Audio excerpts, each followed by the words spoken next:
फोडणीचं ताक करायचं असेल तर त्यासाठी कालची शिळी राहिलेली भाकरीच लागते आणि हे कॉम्बिनेशन इतकं भारी लागतं, एकदा नक्की ट्राय करून बघा। हे माझ्यासाठी थोडंच बनवलेलं होतं फोडणीचं ताक।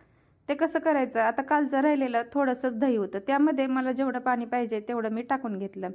रवीने हे घुसळून घ्यायचं। आता तडका पॅनमध्ये तेल टाकलं, जिरं, मोहरी, हिंग, कढीपत्ता, लसूण आणि मिरची। इतका छान याचा वास येत होता या तडक्याचा। हळद पण टाकली वरून आणि आता जे ताक घुसळलेलं होतं त्याला हे तडका म्हणून ओतून द्यायचा। मिक्स करायचं, याच्यामध्ये मीठ टाकायचं आणि आता माझ्याकडे शिळी भाकरी नव्हती, त्यामुळे मी कालचं राहिलेलं धपाट्या त्याच्यासोबत खाल्लं। आता तुम्ही दिसण्यावरूनच याची टेस्ट समजू शकताय। इतकी भारी चवीला लागलेली, लसणाचा फ्लेवर इतका छान आलेला। तर मी सांगते भाकरीसोबत आणि खाते धपाट्यासोबत हे फोडणीचं ताक। तर माझ्याकडे काल भाकरी नव्हती। पुढची रेसिपी मी भाकरीसोबत नक्की करून दाखवेन। तुम्ही सुद्धा एकदा नक्की करून बघा। बाय।